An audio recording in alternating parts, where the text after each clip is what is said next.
హల్లెలూయా. మంచిది. పరిశుద్ధ బైబిల్ గ్రంథంలో నుండి దేవుడి వాక్యంలోకి వెళ్ళిపోదాం. మనం సామెత గ్రంథము 4వ అధ్యాయం 7వ వచనం చదువుకుని దేవుడి వాక్యాన్ని మనం ధ్యానించుకుందాం. జ్ఞానము సంపాదించుకుంటే జ్ఞానమునకు ముఖ్యాంశము. నీ సంపాదన అంతయు ఇచ్చి బుద్ధి సంపాదించుకొనుము. దేవుడికి స్తోత్రం కలుగును గాక. హల్లెలూయా. దేవుడు వాక్యం మనకు సెలవిస్తుంది, మనం ఏమో సంపాదించుకోవాలంట, బుద్ధిని సంపాదించుకోవాలి. మన సంపాదన అంతా ఇచ్చైనా కానీ మనం బుద్ధిని సంపాదించుకోవాలి. మరి ఆ బుద్ధి ఎక్కడి నుండి వస్తుందంటే మనకి బుద్ధి క్రీస్తులో నుండే మనకి బుద్ధి జ్ఞానములు లభిస్తాయి. ప్రభు చెప్తాడు కదా, బుద్ధి జ్ఞానములు సర్వ సంపదలు ఆయన యందే గుప్తములై ఉన్నవి. కొలస్సీ పత్రికలో రాయబడింది, బుద్ధి జ్ఞానములు సర్వ సంపదలు కూడా దేవుని యొద్ద నుండే లభిస్తాయి. బుద్ధి అయినా జ్ఞానమైన మానవుడికి మనుషులకి ఎక్కడి నుండి సంపాదించుకోగలరంటే దేవుని యొద్ద నుండే సంపాదించుకోగలరు. అయితే ప్రభు చెప్తున్నాడు, బుద్ధి కలిగిన వారిగా ఉండాలని దేవుడి ఉద్దేశం. ప్రతి ఒక్కరికి కూడా బుద్ధి జ్ఞానములు అవసరం. బుద్ధి జ్ఞానములు కానీ బుద్ధి జ్ఞానములు సర్వ సంపదలు దేవుని యొద్ద నుండే లభిస్తాయి. మన బుద్ధి ఎక్కడి నుండి సంపాదించలేం. బుద్ధి కావాల్సిన వారందరూ కూడా ఎక్కడికి వెళ్ళాలంటే దేవుని యొద్దకే రావాలి. యేసు ప్రభు ఈ లోకంలో పుట్టినప్పుడు, యేసుక్రీస్తు జన్మించినప్పుడు, యేసుక్రీస్తు జన్మించేటువంటి సువార్త మొట్టమొదటిగా జ్ఞానులకు తెలియచేయబడింది. జ్ఞానులు యేసుక్రీస్తుని చూడడం కొరకు, యేసయ్య పుట్టాడని తెలిసి యేసయ్యతో ఆయన పూజించడానికి, యేసయ్యను పూజించడం కొరకు వారు తూర్పు దేశము నుండి సుమారు 2 సంవత్సరములు ప్రయాణం చేసి ప్రభు దగ్గరికి వచ్చి యేసుని పూజించారు. అంటే జ్ఞానము కలిగిన వారు దేవుని దగ్గరికి వచ్చిన వారు ఎవరు? జ్ఞానులు. జ్ఞానము దేవుని ద్వారా లభిస్తుంది, బుద్ధి దేవుని ద్వారా లభిస్తుంది. కాబట్టి బుద్ధి జ్ఞానములు సర్వ సంపదలు కూడా దేవుని వద్దే లభిస్తాయి. యెషయా గ్రంథము 28వ అధ్యాయము 29వ వచనం చదువుదాం. యెషయా గ్రంథము 28వ అధ్యాయం 29వ వచనం. జనులను సైన్యములకు అధిపతియగు యెహోవా చేత దాన్ని నేర్చుకుందరు. ఆశ్చర్యమైన ఆలోచన శక్తియు అధిక బుద్ధియు అనుగ్రహించువాడు ఆయనే. దేవునికి స్తోత్రం కలుగునుగా. ఆశ్చర్యమైన ఆలోచన శక్తియు అధికమైన బుద్ధియు అనుగ్రహించువాడు దేవుడే. దేవుడికి స్తోత్రం చెప్పండి. అధికమైనటువంటి బుద్ధి, ఆశ్చర్యమైనటువంటి ఆలోచన శక్తి కూడా దేవుడే అనుగ్రహిస్తాడు. దేవుని యొద్ద నుండే అవి అనుగ్రహించబడతాయి. దేవుని యొద్ద నుండే నేర్చుకోబడతాయి. ఏమండి, క్రైస్తవులకున్న జ్ఞానం కలెక్టర్ కూడా ఉండదంట. దేవుడి స్తోత్రం చెప్పండి. అంటే అంత జ్ఞానం ఇస్తాడు. జ్ఞానవంతురాలు తన ఇల్లు కట్టుకును అని వాక్యం ఉంది. ఆ జ్ఞానము ఎవరు సంపాదించుకుంటారో, ఆ దేవుని జ్ఞానం ఎవరు పొందుకుంటారో వాళ్ళ కుటుంబాన్ని కట్టుకోగలుగుతారు.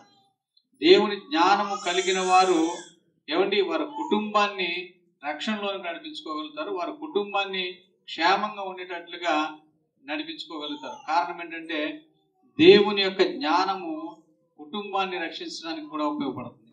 అందుకే జ్ఞానవంతురాలు తన ఇల్లు కట్టుకోగలుగుతుంది. జ్ఞానవంతురాలు తన ఇల్లు కట్టుకోగలుగుతుంది. మరి జ్ఞానము లేని వారంట తన ఇంటిని ఓడబెరికేసుకుంటారు. జ్ఞానము లేని వాళ్ళు ఏం చేస్తారు?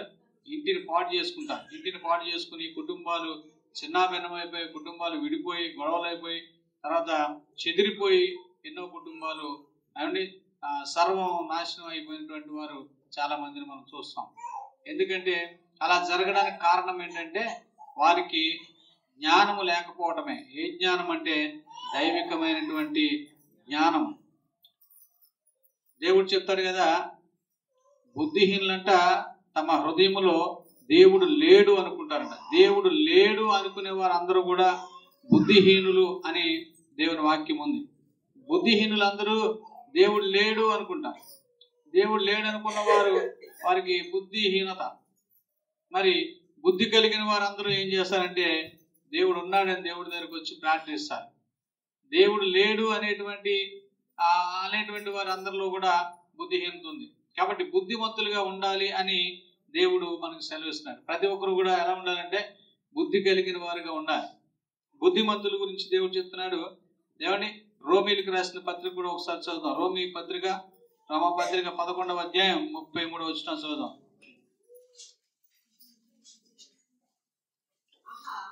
రోమపత్రిక 11వ అధ్యాయం 33వ వచనం.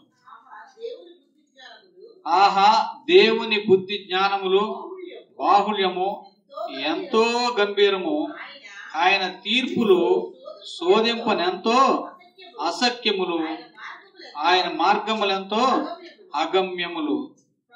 ప్రభువు మనస్సు ఎరిగిన వాడెవడు, ఆయనకు ఆలోచన చెప్పిన వాడెవడు. దేవుడికి స్తోత్రం చెప్పండి. హల్లెలూయా. ఆహా దేవుని బుద్ధి జ్ఞానములు బాహుళ్యము ఎంతో గంభీరము, ఆయన తీర్పులు శోధింపనెంతో అసఖ్యములు, ఆయన మార్గములెంతో అగమ్యములు. దేవుడికి స్తోత్రం చెప్పండి.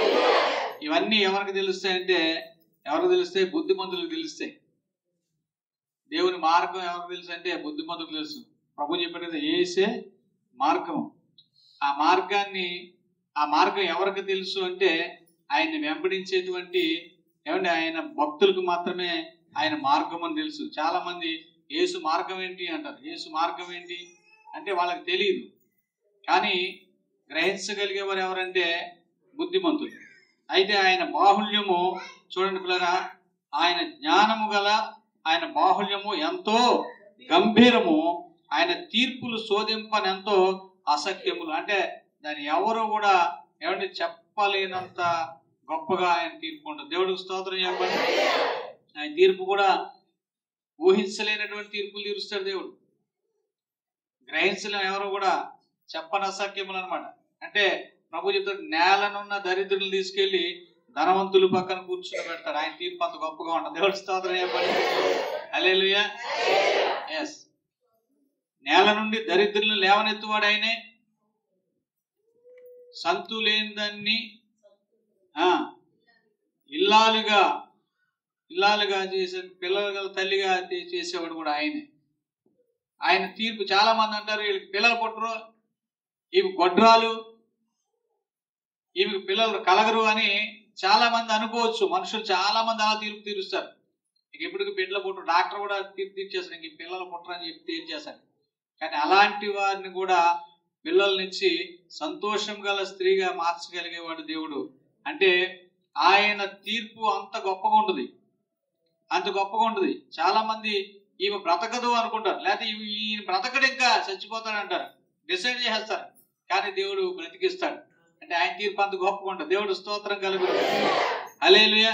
అంటే చెప్పనసక్యం అన్నమాట, చెప్పడానికి వీలు లేదు ఆయన తీర్పు ఎలాగుంటుందో. ఆయన ఎలాంటి తీర్పు ఇస్తాడో ఎవరికి కూడా అర్థం కాదు, ఎవరు కూడా ఊహించలేరు. ఎవరు కూడా ఎందుకు పనికిరాని వాడు అనుకుంటారు, అలాంటి వాడిని దేవుడు గొప్పవాడిగా మార్చేస్తాడు. దేవుడికి స్తోత్రం కలుగుతుంది.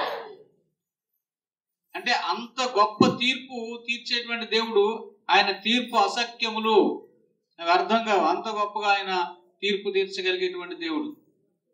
అందుకే ఆహా దేవుని బుద్ధి జ్ఞానములు బాహుళ్యము ఎంతో గంభీరము. దేవుని బుద్ధి నిజంగా మనకు కానీ అది సంపాదించుకోగలిగితే అది ఎంతో గంభీరమైందండి, ఎంతో అది మనకు ఉపయోగకరం.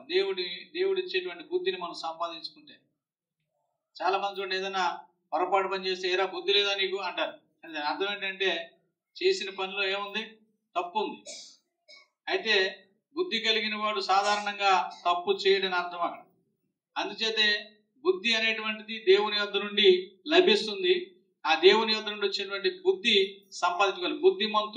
బుద్ధిమంతులుగా ఉండాలి. ఎలా ఉండాలంటే దేవుడు చెప్తున్నాడు, బుద్ధిమంతులై ఉండండి. దేవుడికి స్తోత్రం కలుగుతుంది. హల్లెలూయా. బుద్ధిమంతులుగా ఉండాలి దేవుడు. ఎందుకంటే పిల్లరా, దేవుడు బుద్ధిమంతులు చూడండి, మత్తయి సువార్తలో రాయబడింది 25వ అధ్యాయం మత్తయి సువార్త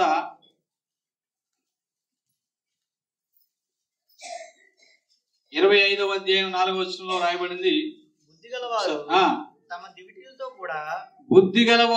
తమ దివిటీలతో కూడా సిద్ధులలో నూనె తీసుకొని పోయి. వీళ్ళు బుద్ధి కలిగినటువంటి స్త్రీలు. ఆ పైన రాయబడింది బుద్ధి లేనటువంటి స్త్రీలు. వారు తమ దివిటీలో దివిటీలను పట్టుకొని తమతో కూడా నూనె తీసుకొని పోలేదు. అంటే 10 మంది కన్యకల గురించి అక్కడ రాయబడింది. అందులో 5గురు బుద్ధి కలిగినటువంటి కన్యకలు, 5గురు బుద్ధి లేనటువంటి కన్యకలు. బుద్ధి లేని వారు ఏం లేదు. బుద్ధి లేని వారి దగ్గర ఏం లేదు, వారు నూనె తీసుకుని పోలేదు. బుద్ధి కలిగిన వారు ఏం తీసుకెళ్లారంట, వారి సిద్ధిలో నూనెతో వాళ్ళు సిద్ధంగా ఉన్నారు. కాబట్టి వాళ్ళు రెడీగా ఉన్నారు, కాబట్టి సిద్ధంగా ఉన్నారు, కాబట్టి వాళ్ళ దివిటీలు వెలిగించుకుని ప్రభువు కొరకు ఎదురు చూస్తున్నారు. కాబట్టి ఆయన రాగానే ఆయనతో పాటు వాళ్ళు ఎత్తపడ్డారు. మరి సిద్ధముగా లేని వారు, బుద్ధిహీనత కలిగిన వారు, చూద్దాములే, చేద్దాములే, అవుద్దులే అనేటువంటి ఆలోచన, అశ్రద్ధ, నిర్లక్ష్యం కలిగిన వారు ఆ ప్రభు వచ్చినప్పుడు వాళ్ళు విడవబడ్డారు. దేవుడికి స్తోత్రం కలుగును. హల్లెలూయా. బుద్ధి కలిగిన వారు ఎప్పుడు సిద్ధపడి ఉంటారు. బుద్ధి కలిగిన వారు ఎప్పుడు కూడా ప్రిపేర్ అయిపోతారు. బుద్ధి కలిగిన వాడు ఎప్పుడు కూడా రెడీగా ఉంటారు. ప్రార్థన అనగానే ముందుగానే సిద్ధపడిపోతారు బుద్ధి కలిగిన వారు. అమ్మో ప్రార్థన పలానా టైంకి ప్రార్థన కాబట్టి 10 గంటలకు ప్రార్థన అంటే ఆటోమేటిక్ గా 9 గంటలుగా రెడీ అయిపోయి ఆ పనులన్నీ ముగించుకుని వాళ్ళు రెడీగా సిద్ధంగా ఉంటారు. అదే బుద్ధిహీనత కలిగిన వారైతే ఏమండి, ఏదో పాటలు పాడుకుంటా, కబుర్లు చెప్పుకుంటా, మీటింగ్లు పెట్టుకుంటా వాళ్ళ సమయం అంతా వృధా చేసుకుంటారు. చివరికి ఆ గడి వచ్చేసరికి వాళ్ళు సిద్ధంగా ఉండలేరు. ఈ కన్యకలు అలాగే 5గురు కన్యకలు బుద్ధి కలిగిన వారు వాళ్ళు సిద్ధపడి రెడీగా ఎదురు చూస్తున్నారు. ఎప్పుడు వస్తాడు ప్రభు, ఎప్పుడు వస్తాడు ప్రభు, ఎప్పుడు వస్తాడు ప్రభు అని చెప్పి ఎదురు చూస్తున్నారు. ఆయన రాగానే టక్మండ్లకు వీళ్ళు వెళ్ళిపోయారు ప్రభు దగ్గరికి. ఆయన వాళ్ళని తీసుకుని వెళ్ళిపోయాడు. మరి సిద్ధపాటు లేనటువంటి వారు ఏం చేశారు అంటే, వాళ్ళు సిద్ధపాటుగా లేరు. ప్రభు వచ్చాడు, అయ్యో నూనె లేదని పరుగులు పెట్టారు వాళ్ళు. ఈలో ప్రభు వెళ్ళిపోయాడు. దేవుడికి స్తోత్రం కలుగుతుంది. అంటే రెడీగా ప్రిపేర్గా లేకపోవడం, సిద్ధపాటు లేకపోవడం అనేటువంటిది కూడా బుద్ధిహీనతే. సిద్ధపాటు ఉన్నారు, ప్రతిదానికి కూడా సిద్ధపడాలి. అవునా? ప్రతిదీ ఆలోచన చేస్తే మనం రేపు ఉదయం ఏ వంట చేయాలో కూడా ఈ రాత్రి ప్రిపేర్ చేసుకున్నారు, ఆలోచించేస్తారు, సిద్ధపడతారు. పొద్దున్న లేస్తే ఈ వంట చేయాలి, ఈ కూర వండాలి, కాబట్టి ఇది ఇలా. లేదా పొద్దున వంటకి ఏదైనా లేకపోతే రాత్రి ముందే హెచ్చరిస్తారు, పొద్దునే మనకి వంటకి ఇది తక్కువ ఉంది కాబట్టి నువ్వు పొద్దున లేచిన అన్నయ్యలు తీసుకొచ్చి రెడీ పెట్టని చెప్పేసి. అంటే ఆ సిద్ధపాటు అనేటువంటిది ప్రతి ఇంట్లో ఉంటుంది. అలాగే దేవుడి విషయంలో కూడా ప్రతి ఒక్కరు కూడా సిద్ధపాటు కలిగిన వారిగా ఉండాలి, సిద్ధపాటు ఉండాలి. ఎందుకంటే దేవుడు ఎప్పుడు వస్తాడో తెలియదు. ఆయన రాకడ అతి సమీపంగా ఉంది. ఆయన వచ్చినప్పుడు ఏమండి, ఎవరైతే సిద్ధపడి ఉంటారో, ఎవరు దేవుడికి సిద్ధపాటు కలిగి ఆ సిద్ధిలో నూనె కలిగి ఎవరు జీవిస్తారో వాళ్ళే ఎత్తపడతారు. ఒకవేళ ఎత్తపడకపోతే చాలా ఘోరం, అది భయంకరమైన శ్రమ, బహు భయంకరమైనటువంటి వేదన, అది భరించరానటువంటి భయంకరమైనటువంటి ఏమండి ఆ వేదన. కాబట్టి సిద్ధపాటు. ఆ తర్వాత వాళ్ళు అరుస్తున్నారు, కేకలేస్తున్నారు, ప్రభా ప్రభా ప్రభా అని పిలుస్తున్నా కూడా ఆయన పట్టించుకోలేదు. ఎందుకంటే వాళ్ళలో సిద్ధపాటు లేదు. హల్లెలూయా. సిద్ధపాటు కలిగిన వారు మాత్రమే ఎత్తబడ్డారు. నేనేమంటానంటే, ప్రతి విషయంలో మనం సిద్ధపాటు కలిగి ఉంటాం కదా, అన్ని విషయాల్లో రెడీ అవుతాం కదా. ఊరు వెళ్ళాలంటే 1 రోజుల ముందు నుండే సిద్ధపడతాం. ఎవరిదైనా పెళ్ళి ఉందంటే 4 రోజుల ముందు నుంచే ప్లాన్లు వేసేసి ఏమేమి బట్టలు కావాలి, ఏమేమి చీరలు కావాలి, ఏమేమి నగలు కావాలి, ఇవన్నీ కూడా రెడీ చేసుకుంటాం. ఒకవేళ ఎక్కడికైనా ఫంక్షన్కి వెళ్ళాలంటే ఆ ఫంక్షన్ ఉంటే మొత్తం పనులన్నీ బ్రేక్ చేసేసి ఆ ఫంక్షన్ మీద దృష్టి పెట్టి ఆ ఫంక్షన్కి తయారైపోయి అందరికంటే ముందు ఆ ఫంక్షన్కి వెళ్ళి కూర్చోడానికి మనం సిద్ధపడతాం. అన్నిటిలో మనం సిద్ధపడతాం కదా. మరి భక్తి విషయంలో, దేవుడి విషయంలో, పరలోక విషయంలో, ప్రభు రాజ్య విషయంలో ఎందుకు సిద్ధపడలేకపోతున్నారంటే, నిజంగా సిద్ధపడలేకపోతే అది బహు భయంకరమైనటువంటి ఘోరమే. దేవుడికి స్తోత్రం కలుగును. హల్లెలూయా. సిద్ధపడాలి. వీటన్నిటికంటే ప్రాముఖ్యమైనటువంటి సిద్ధపాటు దేవుడిలో ఉండాలి మనకి. ఈ లోక సంబంధమైన సిద్ధపాటు, ఈ లోక సంబంధమైన వాటి అన్నిటిలో మనం సిద్ధపడుతున్నాం, కానీ దేవుడి విషయంలో మాత్రం సిద్ధపడలేకపోతున్నాం. దేవుడి విషయంలోనే మనం సిద్ధపడాలి. ఈ విషయాలన్నింటిలో సిద్ధపడకపోయినా పర్లేదు, ఒక 10 నిమిషాలు లేటుగా వెళ్ళినా పర్లేదు, ఒక 10 నిమిషాలు లేటుగా వెళ్ళినంతట్లో మనకేం నష్టం రాదు. కానీ ఒక్క సెకండ్ కనురెప్ప పాటు, ఎంతంట కనురెప్ప పాటులో జరిగిపోద్ది మొత్తం అంతా. ఆ కనురెప్ప పాటులో సిద్ధపాటు లేకపోతే మాత్రం మన జీవితం అంతా కూడా నరకం పాలైపోతుంది. దేవుడికి స్తోత్రం కలుగును. హల్లెలూయా. అక్కడ ఏడ్పు, పళ్ళు కొరకడం, భయంకరమైన వేదన, ఇవి తప్ప అక్కడ ఏముండవు. అంత భయంకరమైనటువంటి ఆ శ్రమలోకి సిద్ధపాటు లేకపోవడం వలన కేవలం కనురెప్పపాటులోనంట అంతా జరిగిపోతుందండి. చూసారా, ఒక ఫంక్షన్కి 10 నిమిషాలు లేట్ అయితే అక్కడేమైపోతుంది. ఒక పెళ్లికి 10 నిమిషాలు లేట్గా వెళ్తే పెళ్లి ఆగిపోతుంది. లేదా ఇంకో ఏదైనా పని చేయడానికి ఒక 10 నిమిషాలు లేట్ అయితే అక్కడ ప్రాబ్లం రాకపోవచ్చు. అయినా సరే వాటన్నిటికీ మనం చాలా శ్రద్ధ చూపించి టైంకి ముందు వెళ్తాం.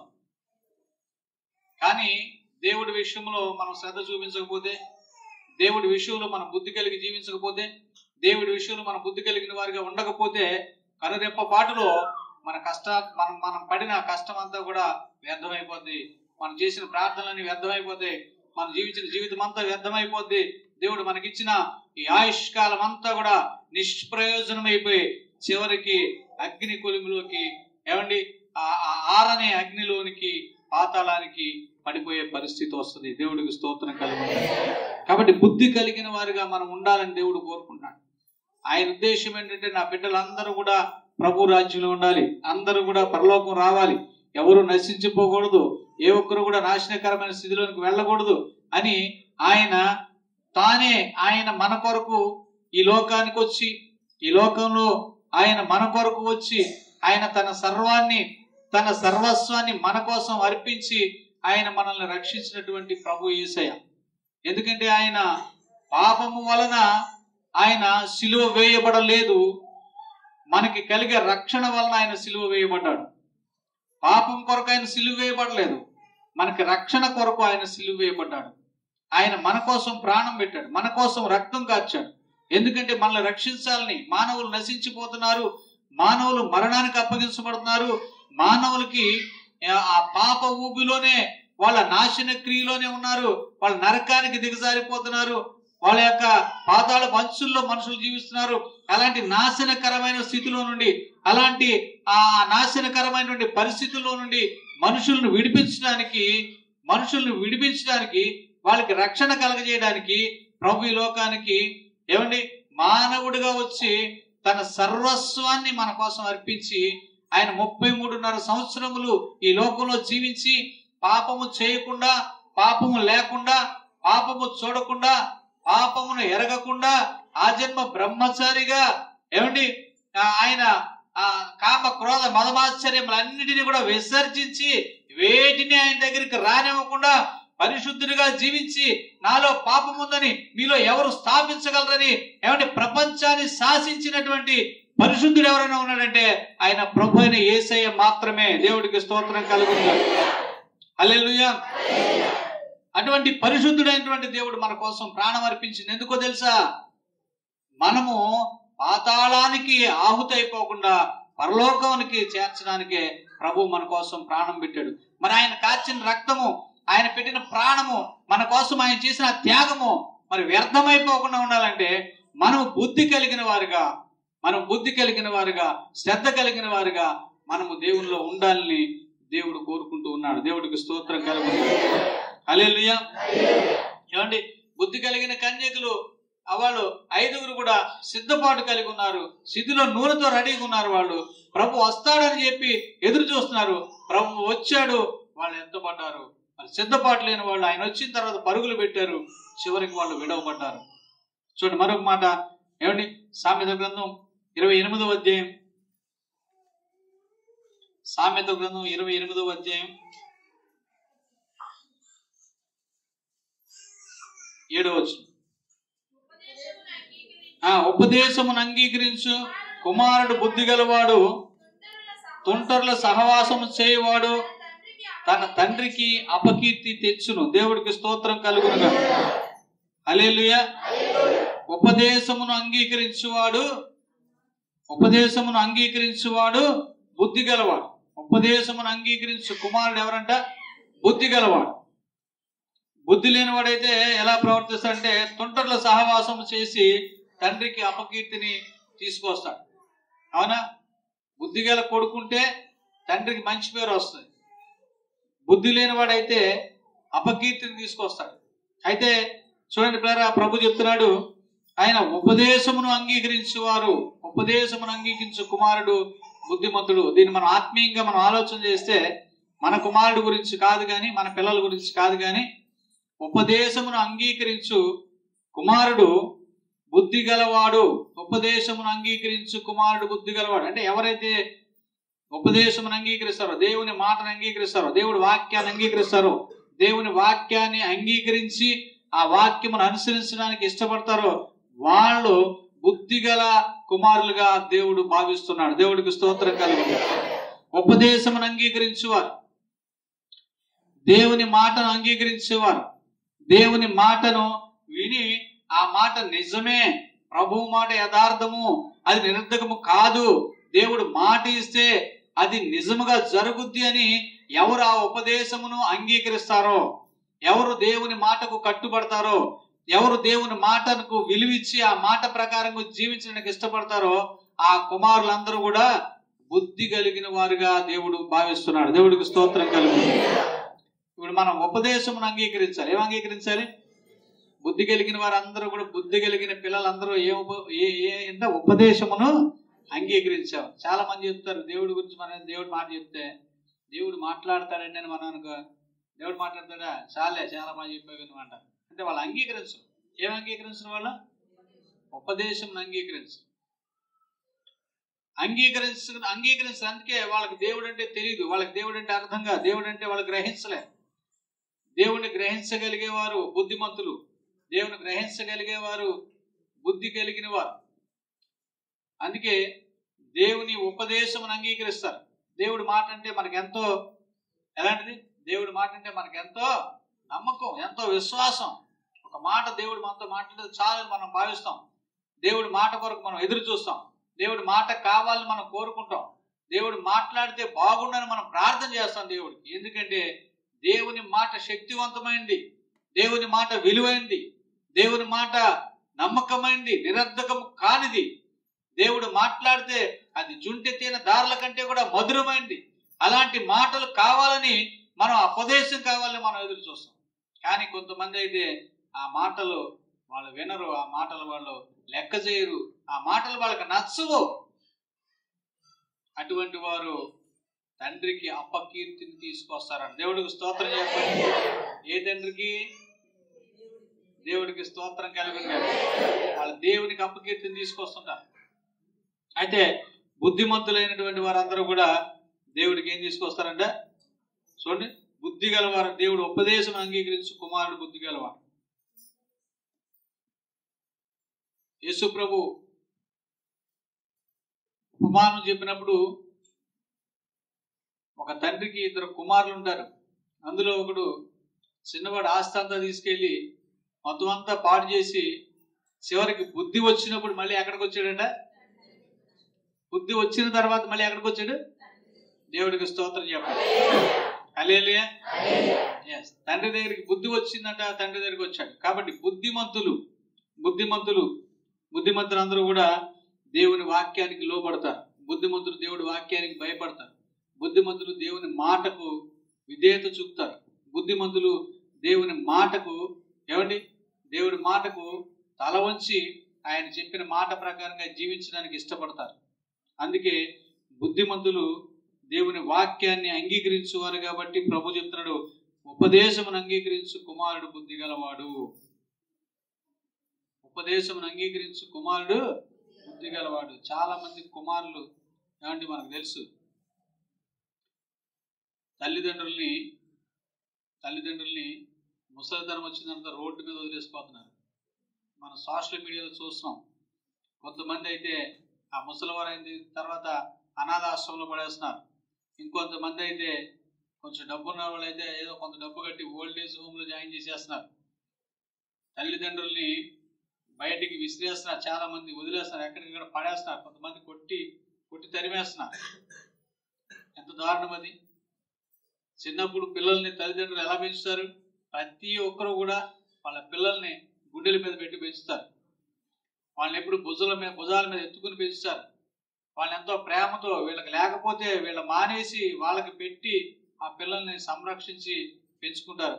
అలాంటి తల్లిదండ్రుల్ని పెద్ద అయిన తర్వాత వీళ్ళ బుద్ధిహీనతతో, వీళ్ళ బుద్ధి లేని వారుగా ప్రవర్తించి వాళ్ళ నడి రోడ్డు మీద అర్ధరాత్రి సమయంలో, అవరాత్రి సమయంలో, ముసలితనంలో బ్యాగులు ఇచ్చి రోడ్ల మీద పడిచేస్తున్నారు తీసుకెళ్ళి. లేదా ఈయనెవరో మాకు సంబంధం లేదన్నట్టుగా తీసుకెళ్ళి బయట తోసేస్తున్నారు. అలాంటి పరిస్థితులు ఎన్నో వస్తున్నాయి. అయితే ప్రభు చెప్తున్నాడు, బుద్ధి గల కుమారుడు, దేవుడు వాక్యం ఎవరైతే వింటారో, దేవుడు వాక్య ప్రకారం ఎవరైతే నడుచుకుంటారో వాళ్ళు తండ్రికి కూడా కీర్తిని తీసుకొచ్చేటువంటి పిల్లలుగా వాళ్ళు ఉంటారు. దేవుడికి స్తోత్రం కలుగుతుంది. హల్లెలూయా. బుద్ధి ఉన్నవాడు ఎవడు అలాంటి పని చేయడు. అవునా కదా? అంటారా? ఏమంటారా? బుద్ధి ఉన్నవాడు ఎవడైనా అలాంటి పని చేస్తాడా అంటారు. అంటే దాని అర్థం ఏంటంటే బుద్ధి లేని వాళ్ళే కదా అలా చేస్తారు. మరి బుద్ధి ఉన్నవాళ్ళు చేయరంటే దాని అర్థం ఏంటి? బుద్ధి ఉన్న వాళ్ళు ఎవరంటే దేవుని వెంబడించు వారందరూ, దేవుని జ్ఞానమును బుద్ధిని పొందిన వారందరూ కూడా అలాగే ప్రవర్తిస్తారు. బుద్ధిమంతులై ఉండాలని చెప్పి దేవుడు చూడండి. ఇంకొక మాట, సామెతలు 15వ అధ్యాయం 5వ వచనం కూడా ఒకసారి చదువుతాం. సామెతలు 15 చదువు.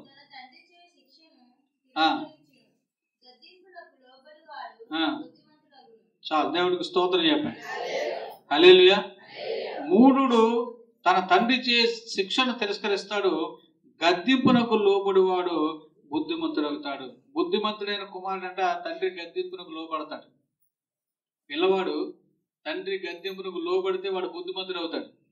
తండ్రి గద్దింపుకు లోబడకుండా తిరగబడితే వాడు బుద్ధిహీనుడు అవుతాడంట. హల్లెలూయా. మూఢుడు తన తండ్రి చే శిక్షను తిరస్కరిస్తాడు. తండ్రి శిక్షిస్తే తిరస్కరించేవాడు అంట మూఢుడు. అలాంటి కుమారుడు మూర్ఖుడు అనమాట. కానీ బుద్ధిమంతుడైతే ప్రభు చెప్తున్నాడు చూడండి, గద్దింపునకు లోబడేవాడు బుద్ధిమంతుడై ఉంటాడు. హల్లెలూయా. గద్దింపు, తండ్రి గద్దిస్తే వెంటనే లోబడతాడు. నువ్వు చేయకూడదురా అన్నాడు అనుకో, తక్కువలో బుద్ధిమంతుడు ఏం చేస్తాడు? అమ్మో చేయకూడదంట, డాడీ చెప్పాడు మానేస్తాడు. అదే మూఢుడైతే ఏం చేస్తాడు? ఎందుకు చేయకూడదా, నువ్వు చెప్తే మానేలేటి. అది మూఢుడు లక్షణం. బుద్ధిమంతుడి లక్షణం ఏంటి? బుద్ధిమంతుడైతే ఏం చేస్తాడు? బుద్ధిమంతుడైన కుమారుడు ఏం చేస్తాడు? నువ్వు ఈ పని చేయకూడదంటే ఆ పని చేయడం మానేస్తాడు, ఆ మాటకు లోబడతాడు. మరి మనం కూడా దేవుడి విషయంలో ఆత్మీయంగా మనం ఆలోచించాలి తప్ప మన పిల్లల గురించి కాదు. కానీ నేను ఆత్మీయంగా ఆలోచించాలని చెప్తున్నాను. దేవుడు గద్దించినప్పుడు మనం లోబడుతున్నామా? దేవుడు గద్దింపుకు లోబడిన వాడు బుద్ధిమంతుడైన దేవుడు బిడ్డ అవుతాడు. దేవుడికి స్తోత్రం కలుగుతుంది. ఒకవేళ దేవుడు గద్దింపుకు లోబడకుండా ఆ దేవుడు కాదులే, ఎవరో మాట్లాడలేదు, ఏదో మాట్లాడలేదు, ఏదో బైబిల్లో మాట్లాడే అని అనుకుని ఉంటే అది మూఢుడిగా అక్కడ ఎంచబడతారు. దేవుడికి స్తోత్రం కలుగుతుంది. హల్లెలూయా. మూఢుడిగా ఎంచబడతారు. దేవుని మాటను లోబడని వాడు, దేవుని మాటకు చెవి యొగ్గనివాడు. అక్కడ చెప్తున్నాడు పిల్లరా, ఏమండి, మూఢుడు తన తండ్రి చేసే శిక్షను తిరస్కరిస్తాడు, బుద్ధిమంతుడైతే గద్దింపునకు లోబడతాడు. గద్దించినప్పుడు లోబడతాడు. ఒకవేళ ఏదైనా మాట, గద్దించిన మాట మనకు వస్తే, దేవుడు మనతో మాట్లాడితే అప్పుడు మనం లోబడాలి. ప్రభా నిజమే, నేను ఈ విషయంలో నేను తప్పు చేశాను, నన్ను క్షమించు, ఇక మళ్ళా అలాంటి పొరపాటు జరగకుండా చూసుకుంటానని చెప్పి లోబడగలగాలి. ఆ మాటకు లోబడితే అప్పుడు దేవుడు సంతోషిస్తాడు. అప్పుడు దేవుడు ఆ మాట విని, ఆ మాట నా కొరకే దేవుడు మాట్లాడాడు, ఇదిగో నన్నే దేవుడు గద్దించాడు కాబట్టి నేను ఈ విషయంలో నేను లోబడి నన్ను నేను సరి చేసుకోవాలి అని ఎవరైతే అనుకుంటారో వాళ్ళనే దేవుడు ఎక్కువ ప్రేమిస్తాడు. వినని వారిని ఎవరు ప్రేమించరు. మన పిల్లలైనా అంతే. మనం చెప్పినప్పుడు వినకపోతే ఏం చేస్తాం?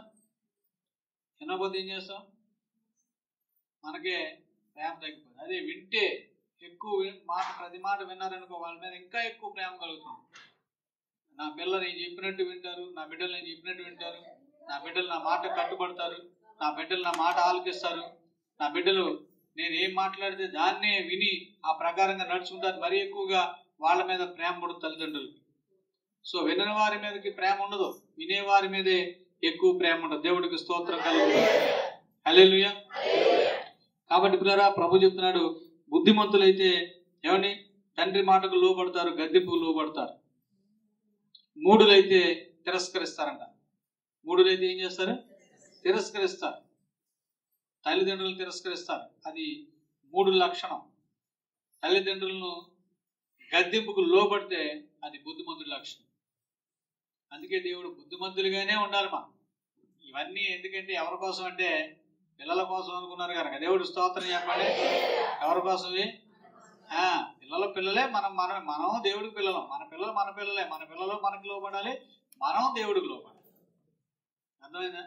మన వాక్యం అంతా చేసి ఇవాళ మా పిల్లల కోసమే చెప్పారు పాస్టర్ గారు అనుకున్నారు కనుక. దేవుడు స్తోత్రం కలగాలి. కాదు, మనం కూడా పిల్లల మీద దేవుడు దృష్టి. మనం కూడా దేవుడి మాటకు లోపడుతున్నామా లేదా? మనం కూడా దేవుడి గద్దింపుకు లోపడుతున్నామా లేదా? మనం కూడా దేవుడి మాటను తిరస్కరిస్తున్నామా? ఒకవేళ దేవుడు మాట్లాడినప్పుడు నాకు కాదులే అనుకుంటున్నామా? దేవుడు ఒక్కోసారి గద్దించినప్పుడు ఇది నా గురించి కాదులే అనుకుంటున్నామా? అనుకోకండి. ఆ గద్దింపునకు లోబడండి. అప్పుడు బుద్ధిమంతులుగా దేవుడు మనకు తీర్పు తీరుస్తాడు. దేవుడు స్తోత్రం చెప్పండి. హల్లెలూయా. ఇందాక చెప్పుకున్నాం కదా ఆయన తీర్పులు ఎంత గొప్పగా ఉంటాయో. ఎంత గొప్పగా ఉంటాయో ఆయన తీర్పులు మన ఇందాక చెప్పుకున్నాం. ఎందుకంటే లేనివాడిని ఉన్నవాడిగా చేయగల దేవుడు ఆయన. పెంట కుప్పల మీద నుండి లేవనెత్తే దేవుడు ఆయన. మరి అలా లేవనెత్తబడాలి అంటే మనం ఏం చేయాలంటే ఆయన గద్దింపునకు లోబడాలి. ఆయన గద్దించినప్పుడు లోబడే పిల్లలుగా మనం ఉండాలి. ఆయన గద్దించినప్పుడు లోబడే పిల్లలుగా మనం ఉంటే తప్పకుండా దేవుడు ఏమండి మన స్థితిని మారుస్తాడు, మన పరిస్థితిని మారుస్తాడు, మన దీన స్థితిలో నుండి ఉన్న స్థితిలో నడిపిస్తాడు. ఏమండి కీర్తనలు 136లో కూడా ప్రభు చెప్తాడు కదా, మనము దీనదశలో ఉన్నప్పుడు యెహోవా మనల్ని జ్ఞాపకం చేసుకును, ఆయన కృప నిరంతరం ఉండును గాక. దేవుడికి స్తోత్రం కలుగును గాక. మనం దీనస్థితిలో ఉంటే మనుషులు జ్ఞాపకం చేసుకోరు. దీనస్థితిలో ఉంటే అందరూ విడిచిపెడతారు. దీనస్థితిలో ఉంటే ఇక ఎవరు దగ్గరికి రారు. ఒకవేళ వస్తే వాళ్ళకి ఏదైనా సాయం చేయాల్సి వస్తేమో, ఏమైనా ఇవ్వాల్సి వస్తేమో, మళ్ళీ ఏమైనా అడుగుతారేమో అని చెప్పేసి ఆ పక్క నుండి ఈ పక్క నుండి వెళ్ళిపోతారు. అప్పటి వరకు మనతో మాట్లాడిన వాళ్ళందరూ కూడా. కానీ దీనస్థితిలో ఉన్నప్పుడు దేవుడే నీ దగ్గరికి సహాయం చేస్తాడు. దేవుడికి స్తోత్రం కలుగును. ఆయన కృప నిరంతరం ఉంటుంది. ఆయన కృప నిరంతరం ఉంటుంది. ఎప్పుడు కూడా ఆయన కృప మన మీద ఉంటుంది. అందుకే పిల్లరా, దేవునికి లోబడేవారుగా మనం ఉండాలి. దేవుని మాటకు లోబడేవారుగా మనం ఉండాలి. దేవుని గద్దింపునకు లోబడేవారుగా మనం ఉండాలి. ఆయన గద్దించినప్పుడు ఇది నా కొరకే దేవుడు మాట్లాడాడు అని ఎవరైతే అనుకుని ప్రభు దగ్గర క్షమించమని ప్రార్థన చేస్తారో వాళ్ళని దేవుడు దీవిస్తాడు. హల్లెలూయా. నాకు కాదులే అనుకుంటేనంట అది మూఢుడు లక్షణం అయిపోతుంది తప్ప బుద్ధిమంతుడి లక్షణం అవ్వదు. ఏదైనా మంచి మాట వచ్చినప్పుడు, ఏదైనా మనకి నచ్చింది వచ్చినప్పుడు ఇది నా కోసం దేవుడు మాట్లాడని చెప్పుకోవడం, లేదా ఏదైనా కొంచెం కష్టతరమైన మాట వచ్చినప్పుడు ఇది నా కోసం కాదనుకోవడం, అది మన లక్షణంగా ఉండకూడదు. ఏ మాట మాట్లాడినా దేవుడు నా కోసం మాట్లాడాడు, ఇది నా గురించి దేవుడు మాట్లాడాడు, ప్రభా ఈ విషయంలో నేను ఇంకా ఎలాగుంటే నేను వెంటనే మారాలనుకుంటున్నాను ప్రభా అని చెప్పేసి దేవుడి దగ్గర నువ్వేమడాలి? లోబడాలి. ఆ మాటకు, ఆ గద్దెంపుకు లోబడితే దేవుడు అప్పుడు మరీ ఎక్కువగా నీ మీద దృష్టి పెట్టి మరీ ఎక్కువగా దేవుడు నీ మీద ఆయన దృష్టి నిలుపుతాడు. దేవుడికి స్తోత్రం కలుగును. హల్లెలూయా. బుద్ధిమంతుల లక్షణాలు ఎలా ఉంటాయి? మత్తయి సువార్త 7వ అధ్యాయం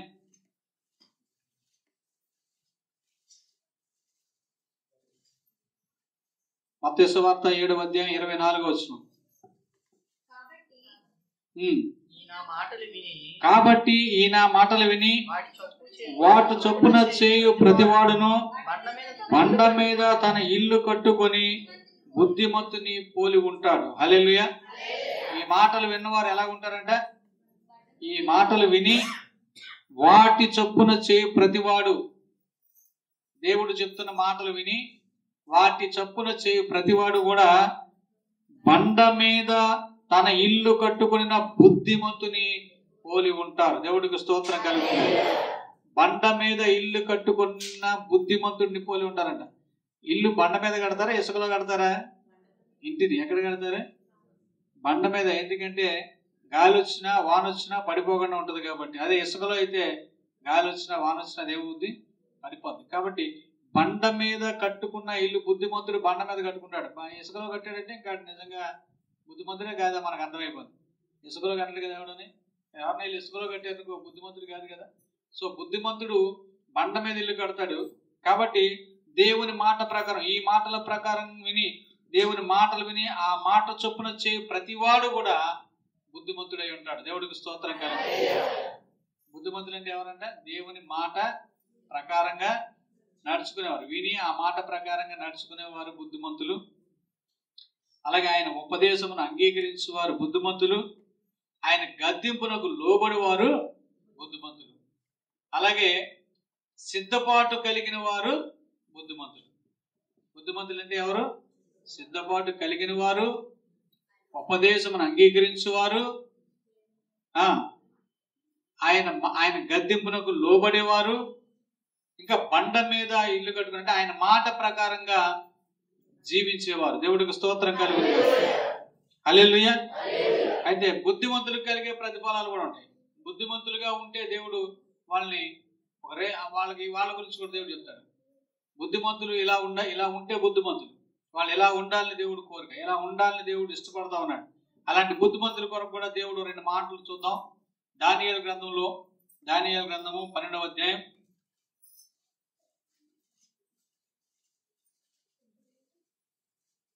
3వ బుద్ధిమంతులైతే ఆకాశ మండలములోని జ్యోతులను పోలిన వారై ప్రకాశించెదరు.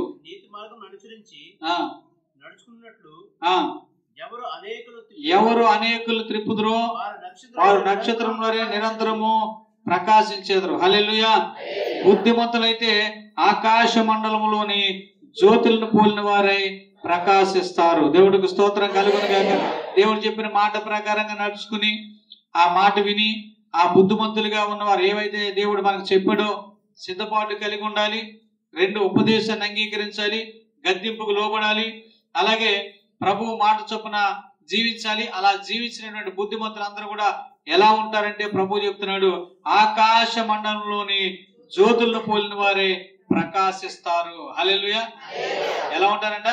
ఆకాశములోని జ్యోతులను పోలిన వారే ప్రకాశిస్తారు. వాళ్ళు ఎప్పుడు కూడా ఏమండి ప్రకాశమానమైనటువంటి వెలుగు కలిగిన వారిగా ఉంటారు. వాళ్ళు ఎప్పుడు ప్రకాశిస్తూ ఉంటారు. చూడండి, ఒక్కొక్కరు ముఖం చూస్తే ఇంకా చూడాలనిపిస్తుంది. ఎందుకంటే వాళ్ళలో దేవుని వెలుగు, దేవుని ప్రకాశం, దేవుని తేజస్సు వాళ్ళలో ఉంటుంది. ఒక్కొక్కరు ఎంత మేకప్ వేసుకొచ్చి ఎన్ని రకాల ఆంగులు పెట్టుకుని వచ్చినా చూడడానికి ఇంట్రెస్ట్ ఉంటుంది. ఎందుకంటే ఎస్తేర్ని ఏమండి ఆ ఎస్తేరు రాజు యొద్దకు తీసుకువెళ్ళినప్పుడు అంట అక్కడ చాలా మంది రాజుల కుమార్తెలు వచ్చారు, మహారాణులైన వారు ఎంతో మంది వచ్చారు. వాళ్ళందరూ ఎన్నో రకాల అలంకారాలు ధరించుకున్నారు, రకరకాల అలంకారాలు. వాళ్ళకు ఉన్నటువంటి గొప్పవారు కాబట్టి గొప్ప అలంకారములు ఎన్నో ధరించుకుని వచ్చి రాజు ముందు నిలబడ్డారు. ఎస్తేరు లేనిది పేదది, ఆమె దగ్గర అలంకారం లేవు. కేవలము హేగే ఇచ్చిన అలంకారం తప్ప వేరే ఏమి ధరించుకోలేదమే, అలంకారం లేవు. కానీ ఆమె సభలోనికి ప్రవేశించగానే, ఆమె రాజు ముందుకు రాగానే అక్కడ ఉన్న అందరికీ కూడా ఆమె మీద దయ పుట్టిందంట. దేవుడికి స్తోత్రం చెప్పండి. హల్లెలూయా. ఆమె చూడగానే అందరికీ దయ పుట్టించిందంట. అక్కడ ఉన్న ప్రజలందరికీ, ఆ సభలో ఉన్న వారందరికీ, అధిపతులకి, న్యాయాధిపతులకి, అధికారులకి, మంత్రులకి, అక్కడ ఉన్నటువంటి వారందరూ ఎంతమంది అయితే ఉన్నారో రాజు దగ్గర అందరూ కూడా ఎప్పుడైతే ఆ ఎస్తేర్ని ఇలా ప్రవేశపెట్టారో, ఎస్తేర్ అలా రాగానే ఆ ముఖం చూడగానే అక్కడ ఉన్న వారందరికీ ఆమె మీద దయ పుట్టెను. దేవుడికి స్తోత్రం చెప్పండి. ఆమె చూడంగానే ఒక దేవదత్తం చూసాడు అనిపించింది. అందరికి ఒక్కొక్కరు చూస్తే అలా అనిపిస్తారు. అవునా? మరి ఎక్కడి నుండి వస్తుందా ప్రకాశం అంటే దేవుడు ఆ ప్రకాశమానమైన వెలుగు వారిలో ఉంచుతాడు. దేవుడికి స్తోత్రం కలుగును గాక. హల్లెలూయా. ప్రకాశమానమైన వెలుగు వాళ్ళలో ఉంటుంది. అందుకే ఏమండి ఆయన అంటాడు ఆ కింద వచనంలో, నిరంతరం ప్రకాశించేటువంటి నక్షత్రాలు. ఎలాంటి నక్షత్రాలు అంటే అవి నిరంతరం. ఆకాశంలో నక్షత్రాలు పగలు కనపడితే, రాత్రులు కనపడితే, పగలు కనపడతాయి. కానీ దేవుడే నిన్ను ఒక నక్షత్రంగా మారిస్తే నీలో పగలు రాత్రి కూడా వెలుగు కంటిన్యూ అవుతూ ఉంటుంది. దేవుడికి స్తోత్రం చెప్పండి. హల్లెలూయా. పగలు రాత్రి కూడా నీలో ప్రకాశం ఉంటుంది, ప్రకాశమానమైన వెలుగు వారిలో ఉంటుంది. ఆ నక్షత్రముగా దేవుడు వారిని దీవిస్తాడు. అందుకే ప్రభు చెప్తున్నాడు, బుద్ధిమంతులైతే మీరు బుద్ధిమంతులుగా మారితే ఏమండి ఆకాశ మండలములోని జ్యోతులను పోలిన వారే ప్రకాశిస్తారు. నీతి మార్గమును అనుసరించి నడుచుకున్నట్లు ఎవరు అనేకులను త్రిప్పుదురో వారు నక్షత్రముల వలె నిరంతరము కూడా ప్రకాశిస్తారు. హల్లెలూయా. నిరంతరము ప్రకాశిస్తారు. నక్షత్రములను పోలిన వారే నిరంతరము కూడా వాళ్ళు ప్రకాశిస్తారు. నిరంతరం అంటే ఎప్పుడు కూడా వాళ్ళు ప్రకాశంగానే ఉంటారు.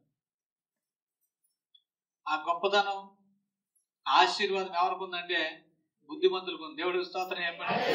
ఎవరికి ఉంది ఆశీర్వాదం? మరి బుద్ధిమంతులు అంటే ఎవరు బుద్ధిమంతులు అంటే దేవుని మాటకు లోబడేవారు, దేవుని వాక్యాన్ని అనుసరించేవారు, అంగీకరించేవారు, అలాగే చెప్పాలా సిద్ధపాటు కలిగిన వారు, దేవుని మాట విని ఆ ప్రకారంగా నడుచుకునేవారు. వీళ్ళు బుద్ధిమంతులు. వీళ్ళు ఎలా ఉంటారంటే ఆకాశ మండలములోని జ్యోతుల వలె ప్రకాశిస్తారు. అంతే కదా, బుద్ధిమంతులు ఖాళీగా ఉండకుండా సువార్త చేసి అనేక మందిని దేవుడిలోకి నడిపిస్తారు. కాబట్టి వారు నిరంతరము ప్రకాశించే నక్షత్రాల్లాగా దేవుడు మారుస్తాడంట వాళ్ళు. దేవుడు స్తోత్రం కలుగుతాడు. హల్లెలూయా. నక్షత్రముల వలె వాళ్ళు నిరంతరము ప్రకాశించేటట్లుగా దేవుడు వారిని ఆశీర్వదిస్తాడు. హల్లెలూయా. చివరిగా మరొక మాట, ఫిలిప్పీయులకు రాసిన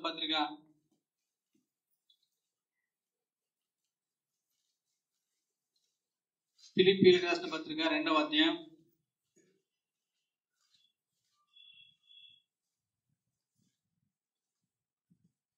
16వ వచనం. ఫిలిప్పీయులకు రాసిన పత్రిక 2వ అధ్యాయం. మీరు జీవవాక్యమును చేతపట్టుకుని లోకమందు జ్యోతుల వలె కనబడుచున్నారు. అందువలన నేను వ్యర్థముగా పరిగెత్తలేదనియు నేను పడిన కష్టము నిష్ప్రయోజనము కాదేననియు క్రీస్తు దినమున నాకు అతిశయం కారణము కలుగును. దేవునికి స్తోత్రం కలుగునుగా. హల్లెలూయా. అట్టి జనము మధ్యను మీరు జీవవాక్యమును చేతపట్టుకుని లోకమందు జ్యోతుల వలె కనబడుచున్నారు. అందువలన నేను వ్యర్థముగా పరిగెత్తలేదనియు నేను పడిన కష్టము నిష్ప్రయోజనము కాలేదనియు క్రీస్తు దినమున నాకు అతిశయ కారణము కలుగును. దేవుడికి స్తోత్రం కలుగును. హల్లెలూయా. అంటే మనుషుల మధ్యలో, అటు జనములో మధ్యలో మీరు జీవ కిరీటమును పట్టుకుని ఏమండి లోకములో జ్యోతుల వలె కనబడుచున్నారు. మీరెవరంట? దేవుని పిల్లలైన వారు. వారి గురించి ప్రభు చెప్తున్నాడు, అట్టి జనము మధ్యన మీరు జీవవాక్యమును చేత పట్టుకుని. ఏం చేత పట్టుకున్నామంట? జీవవాక్యము. ఏ వాక్యము? జీవవాక్యమును చేత పట్టుకుని జీవవాక్యమును చేత పట్టుకుని లోకమందు జ్యోతుల వలె కనబడుచున్నారు. ఎలా కనబడుతున్నారంట? జ్యోతుల వలె. ఎవరు? బుద్ధిమంతులు. దేవుడు స్తోత్రం చెప్పండి. హల్లెలూయా. బుద్ధిమంతులు ఎలా కనపడతారంట? జీవవాక్యమును చేత పట్టుకుని. ఏం పట్టుకున్నారు? చేత జీవవాక్యాన్ని చేత పట్టుకుని జ్యోతుల వలె లోకమందు జ్యోతుల వలె కనబడుచున్నారు. అందువలన ఏమనుకుంటారంటే వాళ్ళు, బుద్ధిమంతులైన వారు ఏమనుకుంటారంటే వాళ్ళు, మనమే పని ఏమనుకుంటారంటే నేను వ్యర్థముగా పరిగెత్తలేదనియు నేను పడిన కష్టము నిష్ప్రయోజనము కాలేదనియు క్రీస్తు దినమున నాకు అతిశయ కారణము కలుగును. దేవుడికి స్తోత్రం కలుగును. నా చెప్పుకున్నాం కదా, ప్రభు రాకడలో, ప్రభు వచ్చినప్పుడు, ప్రభు ఆ రెప్పపాటు కాలంలో దేవుడు నిన్ను ఎత్తినప్పుడు, ఆయనతో పాటు నువ్వు వెళ్తున్నప్పుడు అప్పుడు అనుకుంటావు నీ అతిశయానికి కారణం ఏంటో. దేవుడికి స్తోత్రం చెప్పండి. హల్లెలూయా. నా కష్టము వ్యర్థమవలేదు, నా కష్టం నిష్ప్రయోజనం అవలేదు, నా భక్తి వ్యర్థముగా పోలేదు. నేను జీవవాక్యం పట్టుకుని నేను దేవుడిని వెంబడించడంలో ఆ జీవ కిరీటాన్ని నేను పొందుకుని ఇదిగో నేను లోకములో జ్యోతుల వల్ల నేను కనబడుతున్నాను. ఎందుకంటే నేను ఆ సమయంలో క్రీస్తునందు నాకు అతిశయ కారణము కలిగింది. నిష్ప్రయోజనం అయిపోకూడదు మన భక్తి.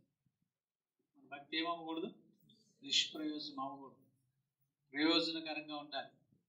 నీ భక్తి నీకు ధైర్యము పుట్టించుతా అంటాడు. మనం చేసే భక్తి మనకు ధైర్యాన్ని ఎప్పుడు ఇస్తుందంటే, ఏమండి, మన భక్తి యథార్థమైతే, మన భక్తి నమ్మకమైనది అయితే.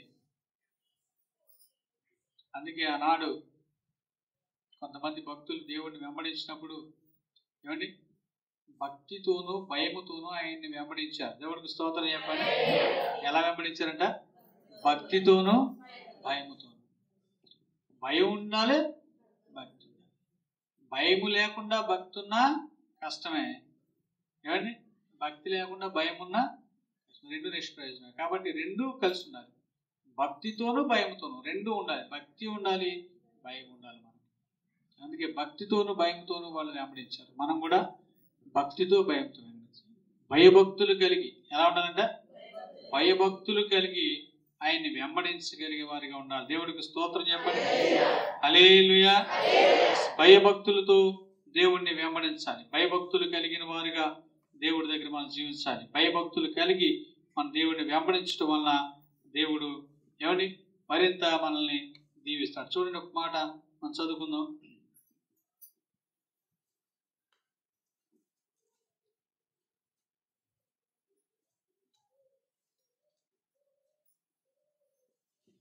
ముప్పై 31వ కీర్తన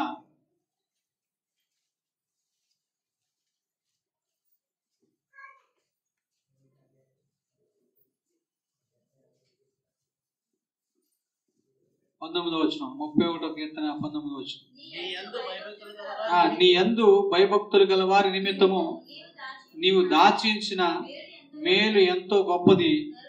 నరుల ఎదుట నిన్ను ఆశ్రయించే వారి నిమిత్తము నీవు సిద్ధపరిచిన మేలు ఎంతో గొప్పది. హల్లెలూయా. భయభక్తుల వలన దేవుడు చేసేటువంటి మేలు. నీ యందు భయభక్తులు గల వారి నిమిత్తము నీవు దాచించిన మేలు ఎంతో గొప్పది. నరుల ఎదుట నిన్ను ఆశ్రయించు వారి నిమిత్తము నీవు సిద్ధపరిచిన మేలు ఎంతో గొప్పది. చూసారా? దేవుని యందు భయభక్తులు గల వారి నిమిత్తం ఆయన మేలు దాచించాడు. అది ఎంతో గొప్ప మేలు దాచించాడు. నరుల ఎదుట ఆయన ఆశ్రయించే వారి నిమిత్తము, నరుల ఎదుట దేవుణ్ణి ఆశ్రయించే వారి నిమిత్తము, మనుషుల మధ్యలో మనము దేవుణ్ణి ఆశ్రయించే వారిగా కనబడాలి. మనుషుల మధ్యలో కూడా మనం ఎలా ఉండాలి? దేవుణ్ణి ఆశ్రయించే వారిగా మనం ఉండాలి. అంటే మనుషుల మధ్యలో దేవుడికి మహిమ కలగాలి. దేవుడు స్తోత్రం చెప్పండి. నరుల మధ్యలో దేవుడికి మహిమ రావాలి. అంటే నువ్వు నీ దేవుడి కోసం, మనం కూడా మన దేవుడి కోసం మనం నిలబడాలి. మన దేవుడి కోసం మనం నిలబడినప్పుడే ఆ మహిమ దేవుడికి కనబడదు. కాబట్టి ఆయన యందు చూడండి, భయభక్తులు, తన యందు భయభక్తులు గల వారి నిమిత్తము ఆయన దాచించిన మేలు ఎంతో గొప్పది. నరుల ఎదుట నేను ఆశ్రయించే వారి నిమిత్తము నువ్వు సిద్ధపరిచిన మేలు ఎంతో గొప్పది. గొప్ప మేలు దేవుడు సిద్ధపరిచాడు. ఎప్పుడంటే ఆయన్ని మనం ఆశ్రయించినప్పుడు, ఆయన యందు మనం భయభక్తులు కలిగి జీవించినప్పుడు. కాబట్టి బుద్ధిమంతులుగా ఉండాలని దేవుడు కోరుకున్నట్టురా.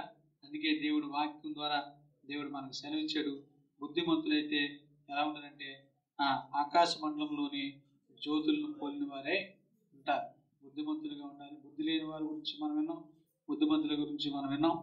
కాబట్టి సామెత గ్రంథంలో 4వ అధ్యాయం 7వ వచనంలో రాయబడినట్లుగా మనము బుద్ధిని, జ్ఞానమును, సర్వసంపదను కూడా కొలస్సీ పత్రిక ద్వారా దేవుడు సెలవించినట్లుగా బుద్ధి జ్ఞానములు సర్వసంపదలు దేవుని యందే గుప్తములైనాయి. కాబట్టి బుద్ధి జ్ఞానమును మనం దేవుడి సన్నిధికి వచ్చి సంపాదించుకోవాలి. దేవుడి వద్దే దొరికితే ఇవన్నీ ఎక్కడ దొరకదు. నువ్వు డబ్బులు సంపాదించుకొని బుద్ధి కొనుక్కుందాం అంటే రాదు. డబ్బు సంపాదించుకొని జ్ఞానం కొనుక్కుందాం అంటే రాదు. కానీ దేవుని వద్దే నీకు దొరుకుతాయి, దేవుని వద్ద నుండి లభిస్తాయి. వాటికంటే ఇది ఎంతో మేలు. ఏమండి? డబ్బు ఉంటే ఎవరన్నా లాక్కెళ్ళిపోయే అవకాశం ఉంది.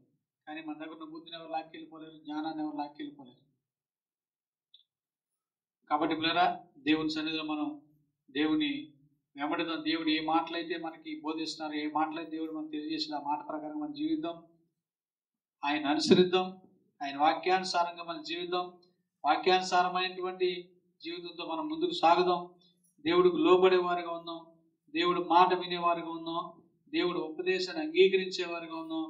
దేవుని దగ్గర మనము బుద్ధి జ్ఞానములు సంపాదించుకుని మన కుటుంబాలను కట్టుకుందాం, మన ఇల్లు కట్టుకుందాం, అలాగే మన జీవితాన్ని కూడా కట్టుకుందాం. అటువంటి కృప దేవుడు మన అందరికీ దయచేయను.